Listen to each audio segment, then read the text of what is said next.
Park Lodge Hotel Group is a proud sponsor of Style and Glamour by Yolanda.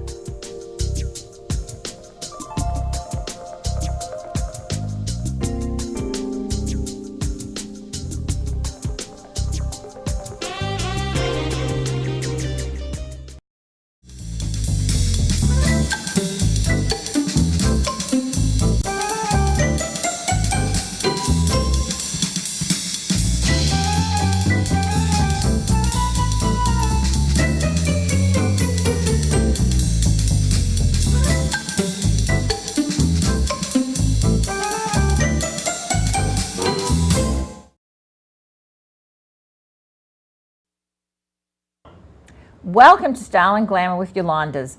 Today is a great day for all of you out there looking for a new career or thinking maybe you're stuck in a job that you hate.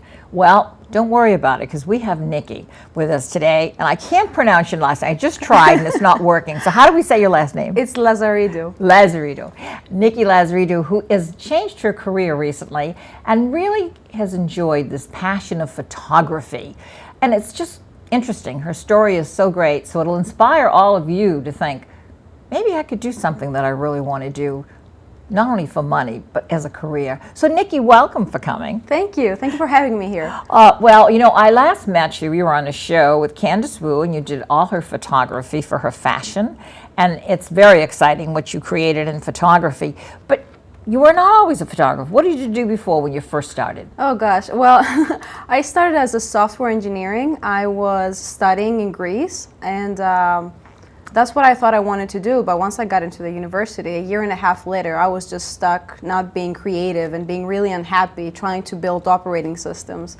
I did know that job would really bring me a lot of money in the future, but right. It wasn't creative. Mm-hmm. And as an artist, I did have the need and the passion to do something more imaginative than that. And that's when I decided to change career. My university gave me the opportunity to go to an English university for 6 months.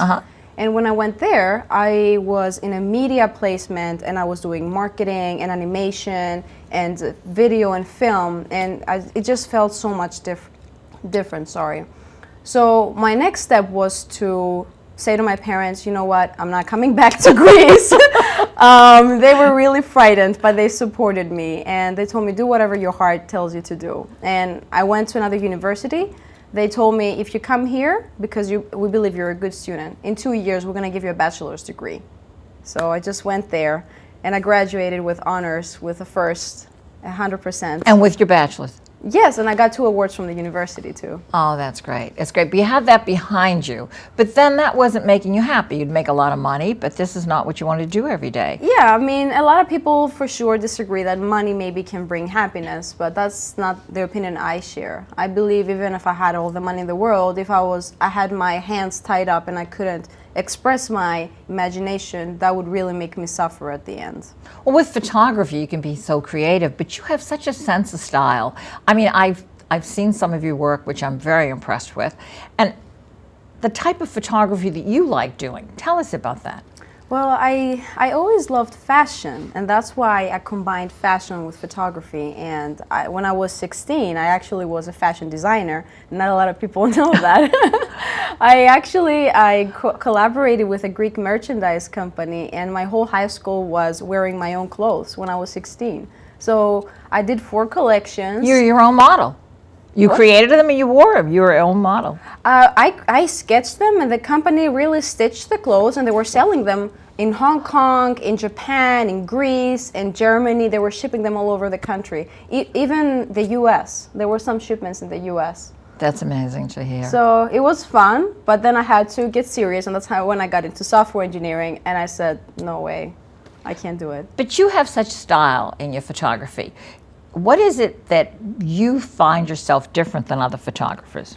I believe that I was focusing a lot on creating concepts for my photography projects. I wanted to create a story behind it. So there was a Joan of Arc storyline for one of my photo shoots, and everything, the styling, the hair, the makeup, and even the background was focused on that story. And I wanted to sell the story, not necessarily the clothes or the beauty and the makeup. Right. So that was, in my opinion, what made my photography special.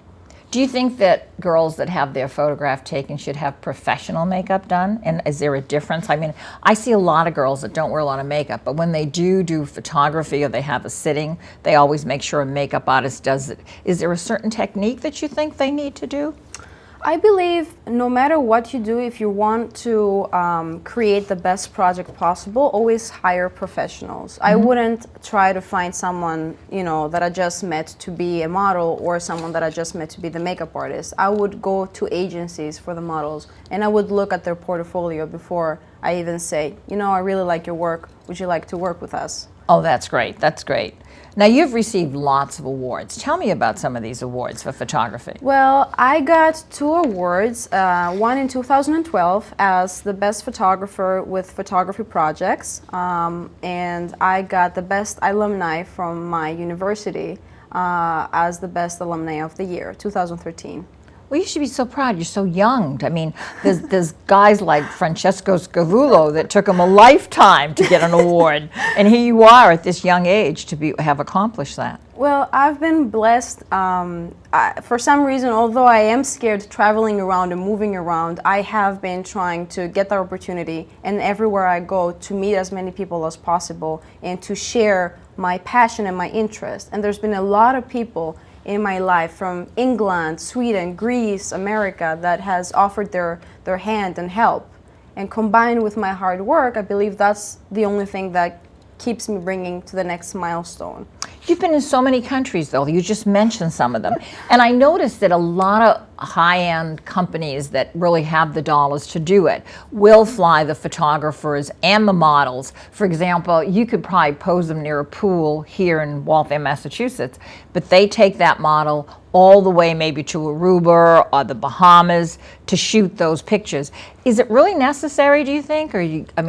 I know they do that. That's one of the things that they do. Sometimes it is necessary because if you think about it, fashion photography specifically works kind of in contrast with what season you are in. So it's winter, but you're shooting spring, summer. Okay. So I was told by one of the big magazines that I'm trying to collaborate now that I have to shoot in January a spring, summer collection with European designers, and that just cannot happen in New England if you live that's here. true, though. See, and I never thought of that till we're talking now, because that is true, even with fashion.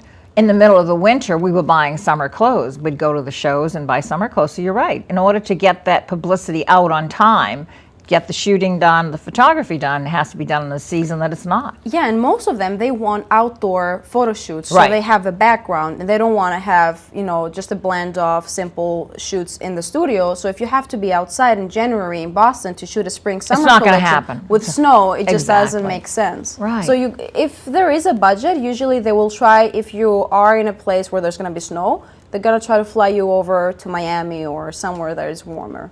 What do you think of the Playboy spread that comes out all the time? And actually, it's not Playboy, it's the bathing suit, right? That Yeah. comes out every single year.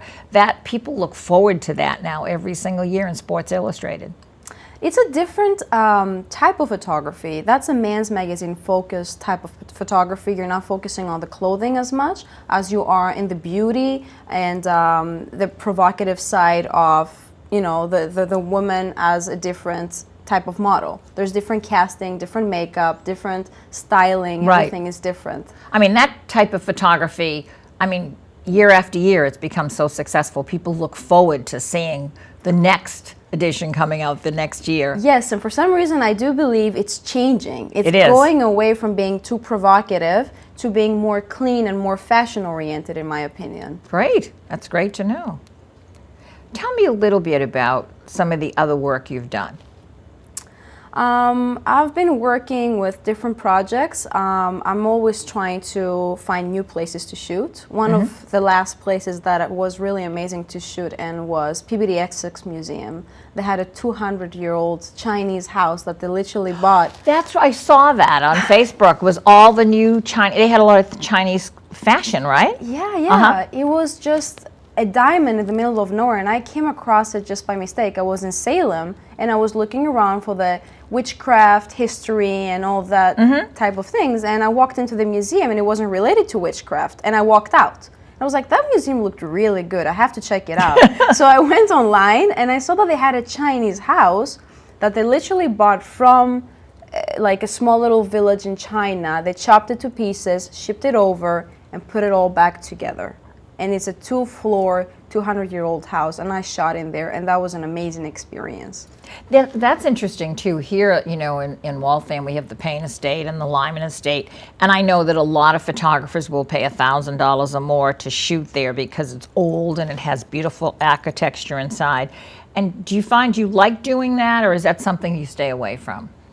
Can you repeat that question? Well, like, for example, a lot of photographers have called the Vale House here locally, the Payne Estate, the Lyman Estate, and what they would do, they want a place to shoot a girl, just like I've used my house. Vian Milano, as you probably know, the hosiery gal, she used to use my house. It was all white because she wanted to shoot the hosiery on girls, and she wanted to have nothing that was floral or busy.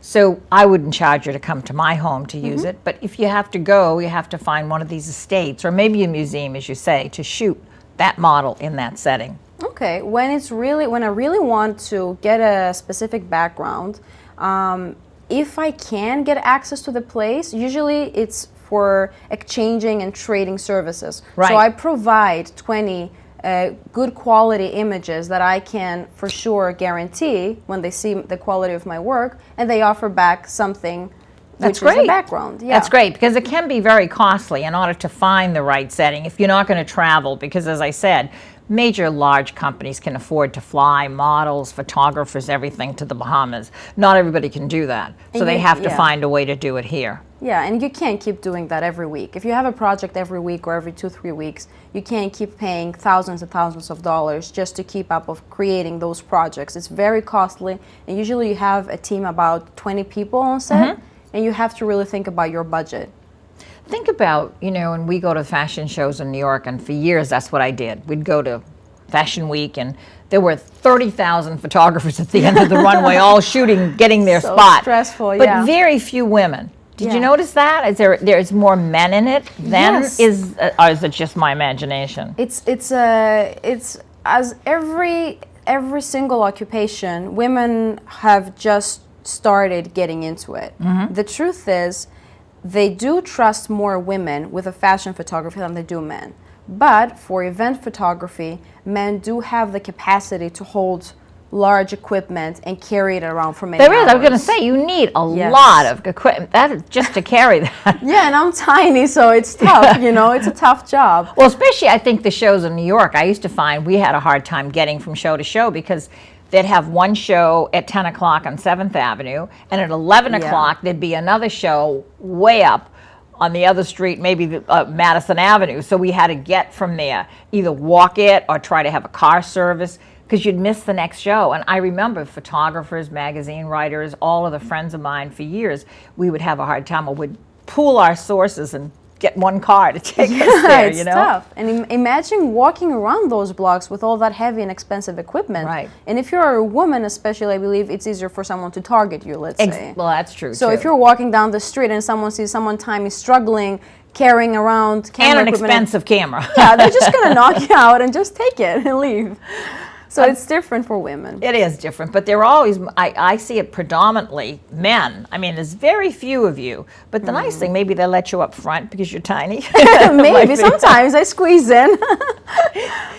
Is there any role models that you look back and you say, I've seen their work and I'd really want to be like them, or I think their photography is just the most exciting? Is there? Yes, I've been always so fascinated by Steven Meisel. And I know because a lot of people know him because of Vogue Italia. He has a fame of, he's becoming more mainstream, but in my eyes, he's a photographer that really focuses on the concept, and that's what inspires me, a concept. Right. And I want to keep focusing on that because that's my strength. I want to sell a story, and Steven Meisel just puts amazing projects together. He made The Stage of Emergency, which was a beautiful photo shoot that he did with police cars and gun shooting, and there was a huge production even in an airplane. So there were so many things that he took care of just so he can stay in the storyline, and I love all that. So his photography really tells a story. Oh yeah. Absolutely. Fashion editorial is all about selling the story. it's not only about selling the clothes. That's secondary. The first thing is selling the story, the concept, and all the layers underneath that. But you know, when I see a lot of things in Vogue Italia is, to me, you know, they break all boundaries compared to what you see Vogue here. There's not a comparison to the national, even Greece. I mean, it's just so different than the American Vogue. Their photography is much more exciting, much more creative, as you said. And I think that, you know, you've traveled around so much, I think that's maybe why you feel that way too. You've had a chance to be exposed to all of this. Yeah, and the truth is, everywhere you go, you have to adapt to the culture behind it as well. So I don't believe my style would necessarily fit the American standards because it is more European and more creative and more relaxed than here. The culture is very work-based. There's a lot of people working, so when they open the magazine, they want to see something that they could possibly relate to and something that they can wear. They're not going to put something creative and artistic because people go to work every day. They want to have a clean-cut dress. That's what they want to see. So, well, artistically, when I look at some of your things, even on the website, which we'll talk about after, I know that your photographic style is a lot to do with nudity, body conscious. Do you do a lot of rock stars and people that feel that this is how they want to expose themselves and they want to get that message out? What did you think of the picture of Kim Kardashian recently on Facebook? Or did you see it? I shouldn't say this, but personally I didn't like it. I didn't either, but I'm just curious because it wasn't tastefully done. Yeah. I think what you said too, there wasn't a story to it. It was just she's exposing herself. Yeah. But you do a lot of nudity, right? Yes, I do. I do believe that nude is beautiful, but there is a certain way and there's a balance that you have to keep so it doesn't go across the board and comes out cheap. Right, exactly. So I did have a studio shoot when we body painted the girl and she was covered in silver body paint and nothing else other than jewelry. But the posing was in such a manner that it wasn't exposing her. Okay. So it looked like art to most people. Just like the ancient Greek and the Roman statues, there was nude, but you don't feel that you're watching something nude. That's what I wanted to portray. Well, I think that we feel that way about the statue of David in Italy. I mean, and many of the statues in Italy, it's the same kind of feeling. I think that's what I say, you know, the European way of shooting and have photography is so far and above what we do here. Yes, and I usually see when a model wants to portray herself in a sexy way because that's what some people are more comfortable with when they are in front of the lens. And that's when I stop it. I say, don't do that. Let's just, you know, clean, cut. Don't try to pose yourself in a sexy way because we're not trying to have a sexy shoot here. We're trying to do something else.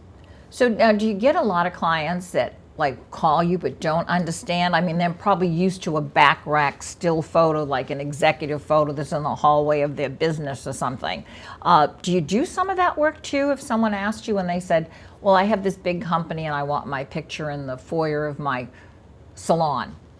Do you do some of that work too? If that's what they request, or you shy away from that? No, I try everything. I do all types of different work. The only type of photography I couldn't ever do correctly is wedding photography, and I have to admit it. And you don't want to do bridezillas, no. I want, but I don't believe I have a talent for it. I don't believe I have an eye for like event photography, and I have to be honest with my clients. But something that I can give guidance and tell someone how to pose, I do believe I have an eye for that. Well, it's interesting. The other night we had David Fox at our party and at our gala, and David Fox is an event photographer. If you go on his site, right on the top where his name is, it says event photographer David Fox. Exactly. Recently, Cheryl Richards shot me for Fashion Week. They took fashion people in Boston and they had like 10 different photographers maybe over 100 people in Boston that were in the fashion business. And each photo was so totally different because Cheryl shoots. And I was with Maria Casindus last night, who did my photo many years ago for Vogue. And she did tell me not to call it a picture last night, call it photography. When I said, you took my picture a few years ago, she said, no, darling, I was your photographer that year. She corrected me. But she made a comment about Cheryl Richards had all her photography matted, not with a frame, clean, and they were all black and white. Yes. She did no color whatsoever. Would you prefer one than the other? So you're asking me if I would prefer black and white Yeah. compared to color. I believe there are some specific concepts that you can only shoot black and white. And there are other concepts that you just have to blast the colors. I usually adapt to the color according to the project, but there are some photographers that they only work with black and white. I couldn't do that. You know, it's interesting. She sent me a JPEG because she said, if you want the picture, I want you to have it. And I said, no, you print it for me. She said, no, I'm going to send you a JPEG. But she sent me both. So she took it. I don't know, is the camera can make it black and white or color? Is that right? Yeah, that's right. Okay, Usually, like the professional cameras, they have a setting where you can shoot black and white. But if I do that, I prefer shooting with colors and then changing it on Photoshop because you have more control how to change the colors. Okay. There's so much to it. Oh yeah, it gets complicated. Very complicated. I mean, I was very impressed because she seemed to reveal the person that, you know, especially even for me. I mean, I had a white feathered boa and large earrings, whatever. But she did a fantastic job and totally different because I had a picture taken before with back rack, which was a little more, how do I describe it? Business-like, more as executive women. With this, I was a little more flirtatious. I had actually my portrait taken by one of those photographers for the event. I'm going to be in the fashion book. Oh, okay, you'll be in the book too Yes, then. Okay. yes. I was literally And who called. took yours? Corey Despres. Okay. And he's a sweetheart. I love him. And he took my portrait as well. And it was, as you said, it wasn't as business as I thought it would be. It was more relaxed and more flirty with a camera. And you were pleased with it? Yeah, yeah. Yeah, it's great. It's still my profile picture on Facebook. Oh, great. Well, I'm going to probably use this one, too, that she did for me, because I didn't have a recent one. Everyone's showing an old one. And at my age, they start saying, that can't be her. She's 80 years old. How can that be her? Because it's an old picture. So, but no, it's great. But I did. I looked on your website, and I said, wow, she's done it. But I picture you doing a lot of the celebrity rock stars. I really do. People that really want to. Maybe. I haven't opened myself yet to that market. I'm still trying to figure out the fashion market because there's so many things to it. And every day I'm working so hard on calling people and talking to editors. And I'm already so drawn and busy with that I don't even look for something else. Yeah, I know, but they're going to find you. Because I hope so. No, they will. I mean, you know, word of mouth is everything, too. And, you know, when you do a good job for someone, and I've seen your work, I mean, you did a great job with Candace Wu and the science project at MIT. You worked on that Yes, with her. correct. And yeah. that was great. I mean, that was a story. Yes, and that was actually, I don't even know how I got access to Body World's exhibition to shoot in there because they're organ donors and they're real human bodies, and I didn't know how to get the license for something like that. But I'm bold, and I just went there one day and I said, I want to talk to the art director of the place. And I called her and I said, listen, I'm working for a project for MIT and I would love to shoot in here. And she's like, yeah, go ahead. Wow. And it was so that easy. It was that easy. Yeah, I think people don't call in other people and ask for things. And I think that's why in their minds things are harder than they seem. Right. But it was just a phone call from someone they never met. And they gave me access to it, and it was a beautiful place to shoot in. And you have to be proud of that. That was. I am. I'm trying to keep my head low with things like that. And Now, do you save some of these photographs that you're going to put in a book someday, maybe? Yeah, and I look back and I think that if I wasn't doing photography, I would have never even seen half of the things I've seen and experienced. I would have never even probably walked into that exhibition. And I would have never handled snakes. I would have never been into a 3-story building with 5,000 snakes. There are all these experiences that just change me as a person. My daughter has a picture, you might know, it's a famous picture of Roberta Rossellini with the snake on her body, and she's totally naked. Yes, and she's lying on the ground. Right. Yes, I know that picture. My daughter Linda has that on a wall, full length. Oh, she gosh. absolutely loves it. And I wouldn't want that on my wall at home. But she's got it up there, and she loves it. It's just her kind of thing. I've actually seen the backstage for the editor talking about that photo. And she said, still today, I regret that we didn't remove the bracelet off her hand. She has a bracelet, if I'll you have notice. to look now. See, I never looked at it that close. One reason I don't like snakes. Not because I like Roberta. She was gorgeous. But it just like, okay, if that's It what you is- want in the wall. Yeah. And still today, after 20 years, that producer is keep telling to herself, I just regret I didn't take off that small little piece off the photo. And it can keep bugging you once you finish that perfect photo. Do you feel it made that much of a difference? I actually believe that she was right with what she said. That bracelet would have really, it draws the attention, and the photo is so beautiful. Right. And it looks like a painting. Right. And that plastic bracelet just doesn't fit. But it's a famous photo. It's beautiful. Now, would you say that to a client if you were shooting me and say, Yolanda, take that necklace off because it doesn't work? I would, yeah. But for you. sometimes you get drawn with your passion, Right. and you might not see things. That's why it's always good to have the stylist at the back and tell her, keep an eye. Great. Because things fall off, they're moving all the So time. you like working with a stylist then? You don't? Oh yeah, yeah. Okay. I try to have as much of a complete team and assistance for the complete team as possible, just in case. So now tell me, you got all kinds of plans in the future. You've done such a great job with your career, and you're so young, and you've got so much ahead of you.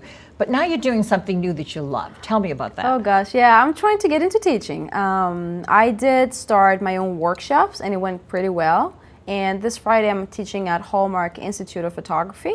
I'm starting teaching there, and they're gonna do a trial with me and see how it goes. And if the students love me, we're gonna keep collaborating. Oh, they're going to love you. They're going to absolutely love you. You have so much knowledge to share with them. I hope so. No, I mean, you have such a style of your own. I mean, I've met a lot of photographers through the years because of my business, and we've shot all kinds of fashion shots. I know that I was a little disgruntled sometimes because we had a very elegant store with elegant gowns, and they would want to shoot her sitting on a fire hydrant in front of a burning building or something. And I'd say, no, no, no, no, no. I want her in a castle and with a column and steps. And, you know, and then once I would give it to the newspaper, I had no control because they would borrow the clothes with a stylist. They'd hire the model. And then I'd get the picture back and I go, oh my God, look what they just did with this dress. Or they're sitting on an old car that's all broken. Yeah. Would you prefer, I just question, I don't know. I mean, when I give you an elegant gown, would you do something more avant-garde like that, or would you put her in something elegant if I was hiring you? It depends. I mean, Candace's thing is the perfect example. Her stuff is beautiful. Yeah, it depends on the project I want to do. It all depends on the ideas I have. I usually have a bunch of ideas, just brainstorming every day, and I save folders with hundreds of mood boards, and then I say, I believe those dresses would look great with that project. That's and great. I try to combine it, because you can't just keep thinking and bringing up things on the No. spot. So I have always saved projects on the side that I that's- don't really talk about. But going back to teaching, I want to start teaching, not because I believe I'm the best photographer or because I believe I've reached to a point where I can only offer and not receive anymore. I just want to inspire students that feel stuck or that they have gone down this photography road and they feel that it's challenging and they're coming on a wall. I believe it's really hard because you're struggling with money, you're struggling with equipment, you're struggling with your budget, and you just don't know if this is right for you. And if you love it, just keep going that way. That's the message I want to put across. Well, you did a good job. And for all of you that are watching out there today, just think about how great this young lady has made her career. And for those of you that may have a great idea and want to change, listen to Niki's story, because I think you'll really find it overwhelmingly exciting to hear how she's right in the middle. It wasn't for money, it's for the passion of photography. And we are so happy that you came and shared that with us. So watch for us soon. And Niki, thank you so much. Can they reach you? Now tell us about your email. Yes, my email is niki.lazaridou@gmail.com, and my website is nikilazaridou.com. And you'll see some great shots there, and you'll get a chance to hear more about Niki. I'm sure you will in the next few years. So thanks for watching, and watch soon for more Style and Glamour for Yolanda. Thank you so much, Thank you Niki, for having coming. me. Thanks for being here. It's really great.